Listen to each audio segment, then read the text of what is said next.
be a narrative and a great story till about chapter 11 or so, and then it gets real tedious. It gets one town after another, one king after another, as they're on a sort of a campaign to take the Holy Land back, because when they got back, they realized after 400 years of slavery, the land doesn't stay fallow, it doesn't stay empty, people filled it out.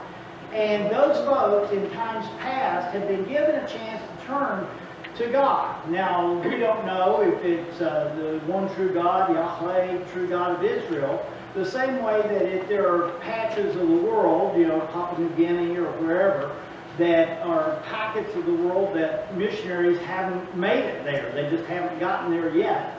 And God has to judge those people, and it probably would judge them via what they know, the life that they have been given up to this point. And if they have looked at the sun, the moon, the stars, and all the things that are around them, and then even in life as they live and see people live and die and all the things in between, and they go, this couldn't have happened by accident. This is too complex to have just kind of evolved out and just happened by happenstance or chance. That there's something behind this. There's an intelligent design behind this somewhere. And they would look, instead of saying, I'm going to worship the moon and the stars as themselves, I'm going to worship whoever made this, creator of this. That's what God judged upon. Now, it is imperative to us to try to get to those people as soon as that we possibly can, learn their language, not learn ours, but learn theirs, learn their culture, and put it in a way that they can understand it, but put the gospel in front of them so that they can make their own decision on their own 2 feet and say, yes, I want to decide to accept this or not accept this. It's your choice. But it's my job to get it out there so that you can understand it in your language, in your way, so that you can make a decision one way or the other. It's up to you. Okay? The same way, these folks in times past have been given a chance, one way or the other. They've chosen wrong. Most of these folks worshipped not just pagan gods, but mean pagan gods. The worship of Baal, the worship of Astaroth, the worship of Moloch, Dagon, horrible, nasty gods that asked them to sacrifice children, to do awful, horrible, mean things or nasty things, all in the guise of worship to a god of stone or of wood, hacked out, just as if, whether you know it or not, Roger actually made this pulpit and stuff. The gentleman who prayed for us actually made this thing. It would be saying, "Whoa, this is a wonderful little God up here. I'm going to pray to this piece of wood." You go, "Oh, that's silly." There are people all over the world that pray to less. No kidding. And so it's just nastiness all the way around. When the children of Israel came back into the land, they were literally under, those folks who were living there were under the ban. The ban said, you're going to come in and just wipe them out. If you can't just wipe them out, run them out. But this is your land, come on in and get it. Okay? Now they're not going to leave. You're going to make them leave. And so as they came in, they were going to come in and they do Gilgal, which is going to be a settling place for them. It's almost like a fort for them, even though it didn't have walls. It was a place that they could come back to and kind of rest. And so Gilgal becomes kind of like their station. They took Jericho, and you remember we did the sermon where they came up to Ai, failed, and then had to go back, and then actually eventually won in Ai. Then last time we talked about the gap. There's a road that goes across this way that was kind of like the international passageway between the Via Maris, which was the road that went up the coast, went up all that way toward Damascus. Then there was that overland route called the King's Highway, which went up through here and ended up in Damascus as well. If you could control not just these 2 big roads, but this road that went between them, and that's where Gibeon was. And you remember that they had a little bit of hiccup with that. It was the first time that Joshua did something without asking the Lord's, even opinion on it, let alone what he wanted out of it. He just, well, let's just do it. We can do this thing. and what it was a treaty. They were not supposed to make a treaty with the people who lived there, but Gideon was smart enough. They saw Jericho fall with their walls fall. They saw Ai just get ripped to shreds, and they go, this is not good. So 4 towns in this area right here all got together and kind of went over to Gilgal and said, we've come from a long way away. You know, we have moldy bread and old clothes and that kind of thing. And we're so far away, make a treaty with us, you know, that if you ever come into our land, then we'll be friends. Well, sure, you know, they're thinking they're ages away. Then they find out, oh man, you're right in our neighborhood. You know, what did we do? Well, they said, well, you tricked us, so what we're going to do is make you not just our slave, so to speak, but we're going to make you do what we like you to do, and that is provide the wood and water for our sacrifices and stuff that we're going to do at our tabernacle and eventually the temple. And clear down to the Babylonian times when they were taken into captivity and they came back and rebuilt the temple, rebuilt the walls with Nehemiah, they used Gibeonites to come and supply that kind of stuff. So they were still working with them, so to speak. And so the idea was, well, we kind of slipped up on that one. However, we're going to go and start taking some land. And so they went through past Gibeon and then just wreaked havoc all the way down to all these towns. Now, what you're going to have at this point is between the southern campaign and then there's a campaign where they're going to go north, clear up to here, clear up to Tyre and Sidon, all the way up to Pella. You're going to have, especially this area called the Shephelah here. The Shephelah is the foothills. It's where you get ready to go up into the hills, and there's certain big valleys, wadis as it were, dry creek beds or river beds that are dry most of the year until it gets really a bad rain, then it flushes real down fast and then goes away. But there are great passages that come up into the hill country. There's just a few of those, really.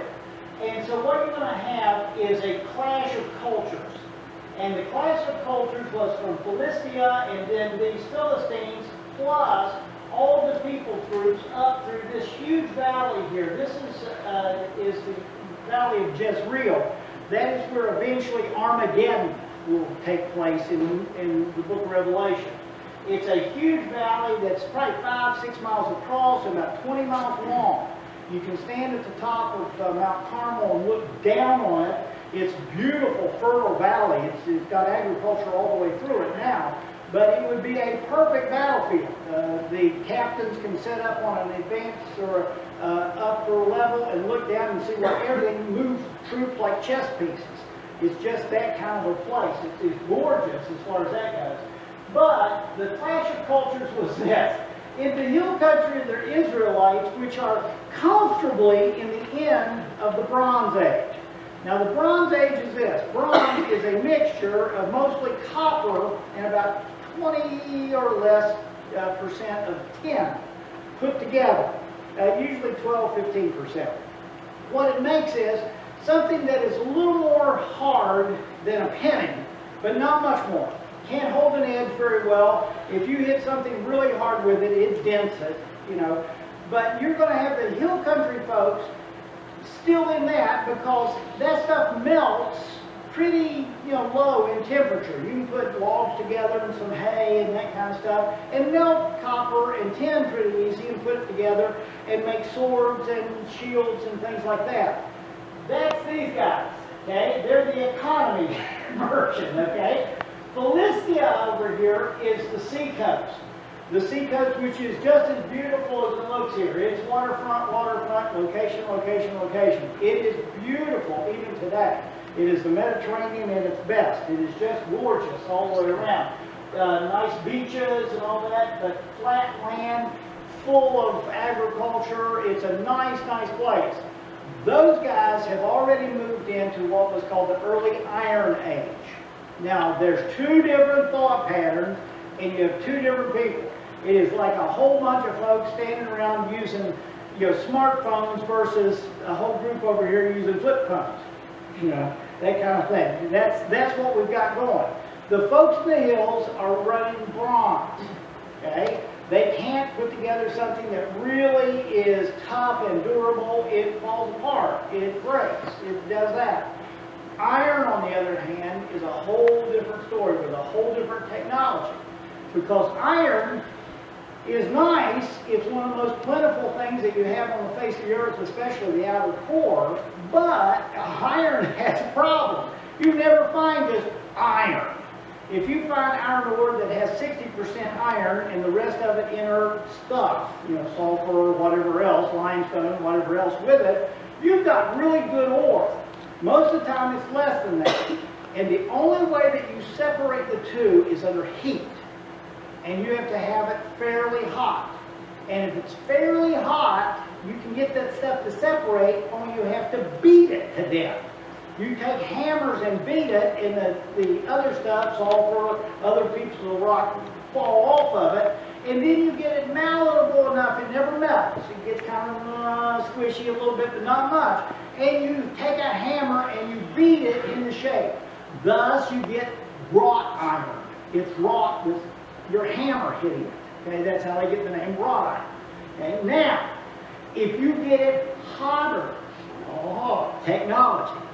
Let's go from wood to coal to different pieces of wood that you charred down, but you can put it in a bellows and get it hot, hotter, and hottest. That iron will actually melt. And it'll come into just a flowing thing full of iron, almost total iron, and a little bit of carbon that goes with it. And that you can put in molds, and all once you can start making axles. You can make hubs for wheels. You can make all kinds of different weaponry and stuff that you can pour into a mold and bring it back out. And if you slam them together, a piece of bronze versus a piece of iron, iron will just go right through it almost like butter. Boom. If you get it hot enough, you can actually put an edge on it that will stay. Now you've got the hill country of those guys with not much. Old stuff versus the new, sophisticated, wonderful people down here on the coast, all the way up through flatlands. And once you hit flatlands, now you have that new invention called the chariot. Now Israel is going to have a tougher time. They're out of the hills, they're coming down this way, but for the first time in history, the flip phone wins. Okay? There must be a virus or something, But the flip phones are going to win just because there's so many of them. You got enough flip phones, you can beat the smartphone to death. Okay, so that's exactly what they did. They swooped down out of the hills with their inferior products and overwhelmed the enemies. They took cities all the way up to Tyre and Sidon, all the way up the coast, even into Phoenicia over here. And the Phoenicians were the only ones that ever got really the hang of oversea navigation. That was the whole point. If you could take that on once, now Israel will have a venture that can go across the Mediterranean, not just around the coast, but can actually go across, because these guys have the technology to do that. So, as they get ready, they're going up through. And then all the way up Tyre and Sidon up this side, all the way down this way into the hill country. And literally these two towns are trouble towns down here, because they have some tough people all the way around. Once they get to that point, you think, oh, we won, we're doing good. They kind of settle back down. Literally, they all come back down, sort of get in Gilgal. Now they're going to get organized and say, we got to divvy out some land. Somebody will happen to mention, well, we haven't kicked everybody out of it. We've got enough. So they won, sort of.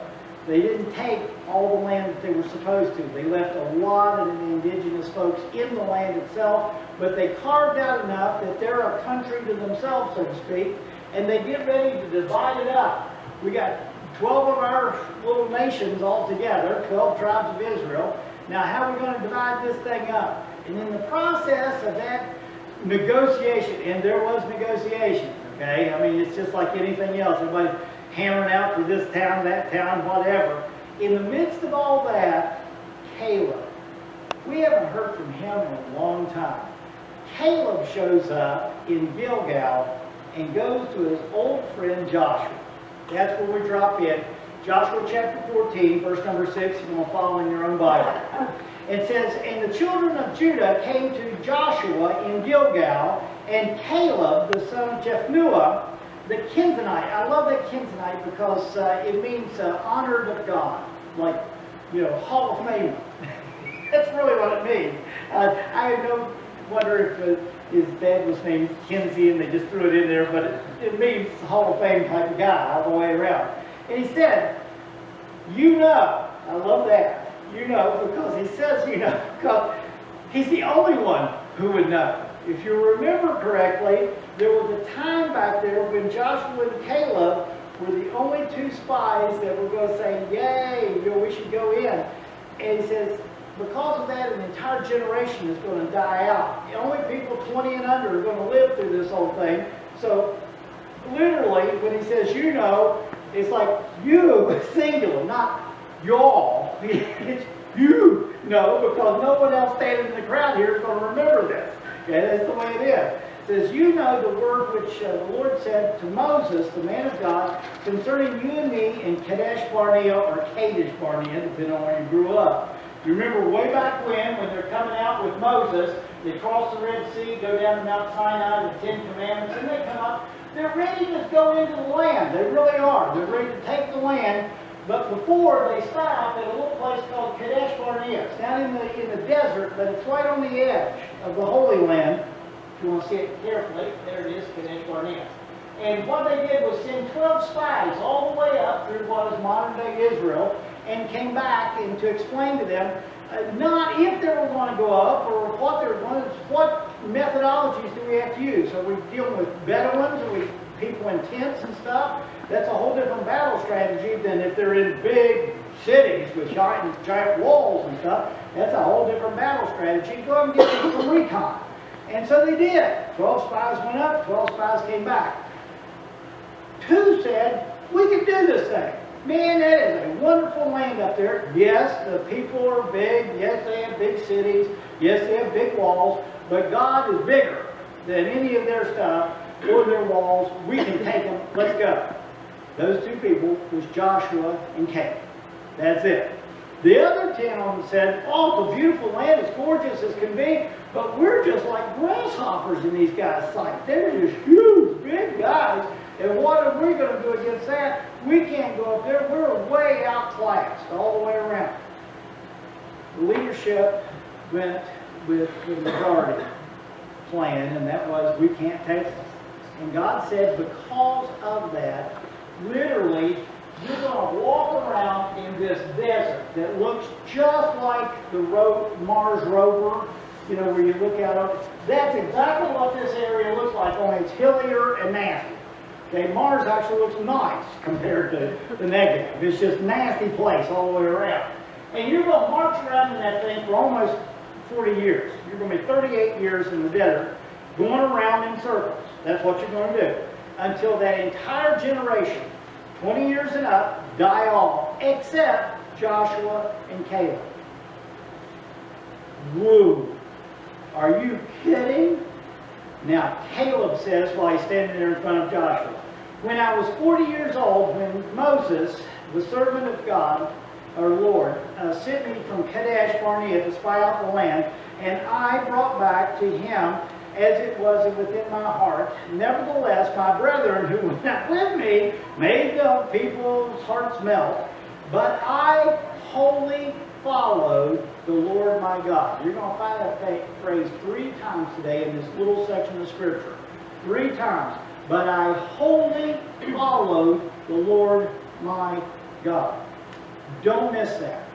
Because there is a ton of half-hearted Christian followers.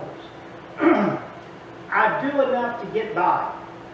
Hey, I've got to live here. Hey, I've got to make my, quota. Hey, I've got to do this on an expense account. Hey, I've got to live in this neighborhood of salespeople and work with these kind of salespeople, and there's things that I have to do to stay hired here. There you go.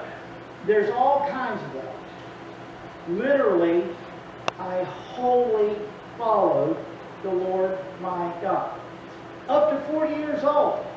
He's not a young thing going up into the land. In fact, that's why he got to go. These are leaders of different tribes. He's the head of the tribe of Judah. Judah is the tribe for which Christ is going to come through. The Lion of Judah. So he's an important character at 40 years old. He's worked his way up. He goes out, spies out the land, comes back and says, we can take this thing. We brought back all this fruit and stuff. We have grapes that are so big, we had to put it on a pole between two guys to bring a cluster of grapes. That's a big cluster of grapes. You know, any of the wineries up here would love to get on that. Wow, it's about 12 bottles right there. Here we go. Oh, they love it in. And it was beautiful fruit. It's a beautiful land. A land full of milk and honey, as the ancients would say. You ready? So Moses swore to me on that day that surely the land where your foot has trodden shall be your inheritance with your children's forever, because you have wholly followed the Lord your God. Wholly followed. Not half-heartedly, but wholly. If you're going to look at trying to be an evergreen type of person, you've got to become green at first. And as Kermit would say, it's not easy being green. Okay? You blend in with so many ordinary things. If you're going to be green, you've got to start somewhere. So somewhere along the line, you have to say whether I'm this age, whatever it is, whether I'm young, teenage, starting out in life, middle age, senior, whatever, wherever you are, if you haven't started with Him and said, I'm not going to go with an institution, I'm not going to go with a church or a denomination, I'm going to go with the Lord, and I'm going to start somewhere. To be green, you got to start somewhere, being green. And so the idea is, here is the promise that was given to Caleb way, way back.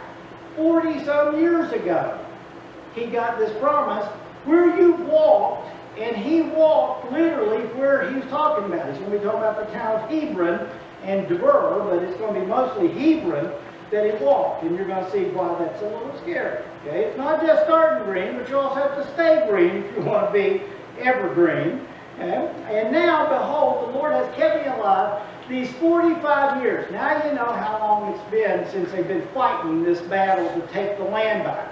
They walked 38 years, went across, and now he says, I'm 45. He's got 7 years in between.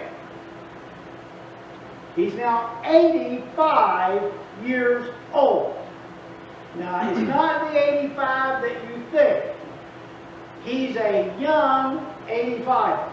Okay? That's been half my life in South Florida, where you have to get about 65 or 70 to get into the adult section of the Sunday school. I mean, it's they just work differently down there. And 90-year-olds out there playing golf every day and meeting it, vetting people. Okay, the idea is I went through literally this wilderness wandering for 40 years out there on the desert and feeling just like this. You are there. Well, where's there? I don't know. Well, where am I going? I don't know. That's just the way it is. I love that. It's such a, you are here. Okay.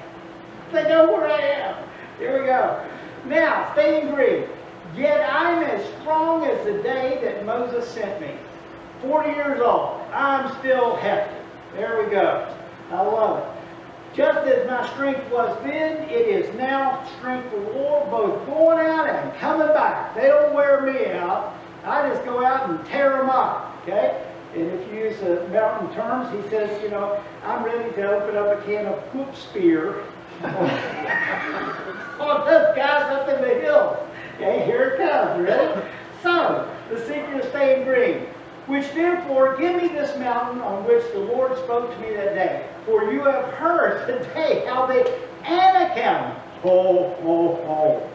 the Anakim, big boys, make the NFL look like shrimps. Okay, big boys, the Anakim were there. and that their cities were great and fortified. May it be that the Lord will be with me, and I shall be able to drive them out just as the Lord said. Wow. What a statement. The secret of staying green is faith. God has brought me 85 years, and He's answered every prayer up until those 85 years. I assume He's going to stay with me. That's what faith is. Faith isn't something that floaty little wonderful, oh, I've got faith. You know, it isn't that at all. It is, God has been faithful to this point. I assume He's going to be faithful in the future. I rest upon that and act upon it just as if it's already true, because it's been true in time past. I don't see any reason to say that it's not true in time future. There it goes.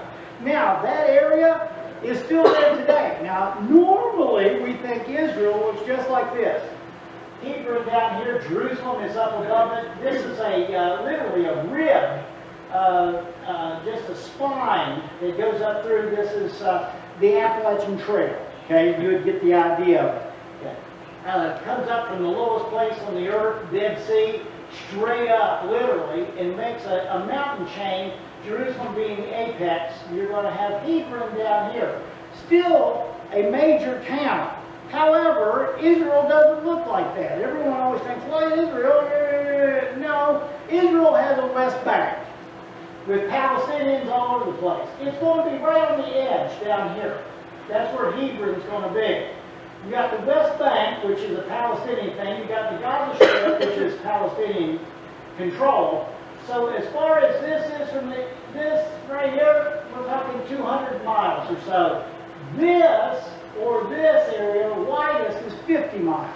That's all the bigger Israel is, and the West Bank is a huge chunk of Israel that is out of it. And, you know, we act like, well, just share your land. You know, it's not like Jordan, Syria, and some other countries. Share your land. You've got a lot more. Look at all this over here. Give them some dirt. No, you give them your dirt. Got 50 by 200 miles. I don't have much dirt to work with. Hebron is still there. And it is an absolute clash. Almost weekly, you'll see some uproar in Hebron. It's either in Gaza or you're going to have it in Hebron. You're going to have it messed up. Archaeological digs, of which you see in the forefront there, have to be wire all around it to protect it from everyone. Not just, you know, bullets flying left and right, but people running in and stealing stuff and trying to hawk it. So, you know, it's like, oh, that base ought to be good for something. You know, so there you go. The town is noted for one thing now more than anything else. People go there. This is the burial of the patriarchs, the tomb of the patriarchs. Abraham, Isaac, Jacob. That's where they, you know, were buried in this area, and they made a big church right on top of it. And so that's what's in Hebron even today. Here's what's important for you to know about Caleb. Caleb said, yeah, I'm 85, but I can go whoop them. I can do this thing. Let me at them, okay? It's hard to get to this place. This is Hebron. Look at how you have to go up through nothing but wadis. And don't think those wadis are little. These are major, big hills with big ruts in between them called wadis. It's not easy. In fact, Hebron itself, as you go up to it, this is the wadi. This is a new quarry that they've done and literally filled in the valley. But you can see how hard it would be to get up and to attack these cities, especially if you have the Anakim. The Anakim are literally huge people. This was supposed to be like life-size looking one. This was in Babylon that they had this particular piece of statuary. But you can see the relative size. This is like regular size. Now, internet's full of these. Who knows? Could be photoshopped or whatever. But they've done archaeological digs all over the place, and they're finding huge, big bones. And I don't know if I put my faith and trust in these or not, but believe me, this was enough to scare the spies silly. It didn't scare Caleb because he has God working with him, and he says, God with me, I can undo some of this stuff. I can attack guys that big and actually win. You know something? He does. He goes to Hebron. Now you can see where this thing actually sits in the rib. He's going to not just go here and attack, but he's also going to go down here to Debur and all the way into the desert, into the Negev. He just cleaned up on it. He was right. I have as much strength. I'm as green as an evergreen. You snap me, I am not brittle. I am just like celery, baby. Okay? I will not give way. I have as much power going out as I do coming back. I am going to go right through these guys. And that's exactly what he did. Clear up there. Give me this mountain. Give me this mountain. Ready? And Joshua blessed him and said, go to Hebron, Caleb, you can do it, son of Jephunneh. This is your inheritance. Hebron now became the inheritance of Caleb, the Kenizzite, because why? He was wholly follows the Lord of Israel. We all sing it in a different way, especially Lord. Holy, holy, holy. This is a whole different holy with a W. Holy, holy, wholeheartedly, I follow the Lord. That's how you stay evergreen. Starting evergreen, staying evergreen, ending evergreen, wholly following the Lord. It will not just keep you young, it will keep you vital for eternity's sake. Will you do it? Let's stand as we pray.